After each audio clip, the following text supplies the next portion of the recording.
परभणीतल्या दगडफेक प्रकरणामधील सोमनाथ सूर्यवंशी या तरुणाच्या कोठडीतल्या मृत्यूनंतर मोठी खळबळ उडाली। आज राज्यभरात आंबेडकरी अनुयायांनी बंदची हाक दिली। पोलीस प्रशासनामुळेच तरुणाचा हाकनाक मृत्यू झाल्याचा आरोपही होतोय। या प्रकरणी पोलिसांनी दडपशाही केल्याचा आरोप करत राज्यभर निषेध करण्यात आलाय। पाहूयात। परभणीतल्या हिंसाचारा प्रकरणी अटकेत असलेल्या सोमनाथ सूर्यवंशी याच्या मृत्यूनंतर परभणीसह राज्यभरात आंबेडकरी अनुयायी आक्रमक झाले। सोमनाथ सूर्यवंशी यांचा मृत्यू हृदयविकाराच्या झटक्याने झाल्याचा दावा केला जात होता, पण शवविच्छेदनात त्यांच्या अंगावर मल्टिपल इंजुरी असल्याचं समोर आलंय।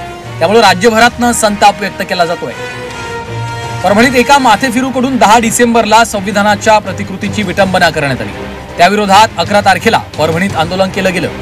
आंदोलनाला हिंसक वळण लागल्यानं पोलिसांकडून आंदोलकांची धरपकड करण्यात आली। दगडफेक केल्याच्या आरोपाखाली सोमनाथ सूर्यवंशी यांना अटक करण्यात आली। 14 तारखेला न्यायालयीन कोठडीत पाठवण्यात आले। 15 डिसेंबरला सोमनाथ सूर्यवंशी यांचा मृत्यू झाला। संभाजीनगरच्या शासकीय रुग्णालयात शवविच्छेदन करण्यात आलं। शवविच्छेदनात त्यांच्या अंगावर मल्टिपल इंजुरी असल्याचं समोर आलं। पोलीस बंदोबस्तात अंत्यसंस्कार करण्यात आले। या मृत्यूच्या निषेधार्थ आंबेडकरी अनुयायांकडून संपूर्ण महाराष्ट्र बंदची हाक देण्यात आली होती। LLBच्या तृतीय वर्षात शिक्षण घेणाऱ्या सोमनाथ सूर्यवंशीच्या मृत्यूनंतर आंबेडकरी समाज आक्रमक झालाय। दरम्यान या प्रकरणी सखोल चौकशीची मागणी वंचित बहुजन आघाडीचे अध्यक्ष प्रकाश आंबेडकर यांनी केली आहे। मीच IG आणि SP ना म्हणालो होतो की यांचे जे पोस्टमॉर्टम आहे हे अशा मेडिकल कॉलेजमध्ये झालं पाहिजे की ज्यांच्याकडे फॉरेन्सिक डिपार्टमेंट आहे,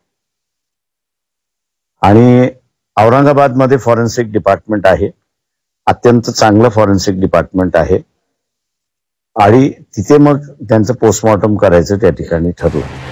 पोलिसांच्या मारहाणीमुळेच सोमनाथ सूर्यवंशीचा मृत्यू झाल्याचा आरोप सुषमा अंधारेंनी केला। PSI तुरनर, LCB PI गोगान या 3 पोलीस अधिकाऱ्यांच्या तात्काळ सस्पेंड ऑर्डर आम्हाला पाहिजे होता, आणि त्याला मेडिकलचे उपचार मिळाले नाही, ज्यामुळे या सोमनाथ सूर्यवंशीचा मृत्यू झालाय। पोलिसांनी का मारलं याचं उत्तर द्यावं अशी मागणी मृत पीडिताच्या आईने केली आहे। या सगळ्यांमध्ये पोलीस जबाबदार असल्याचा आरोपही कुटुंबियांनी केलाय। लेकराला नेऊन घरात असलेल्या लेकराला, सुरक्षित कॉलेजच्या लेकराला नेऊन पोलीस स्टेशन मध्ये अटक करून माझ्या लेकराला मारहाण केले, पण मला का कळविल नाही त्या पोलिसांनी? कशासाठी कळविल नाही? न्याय मिळवून त्यांनी मला द्यावं। सरकारनेही या प्रकरणाची गंभीर दखल घेतली असून कठोर कारवाईचे आदेश मुख्यमंत्री देवेंद्र फडणवीसांनी दिले।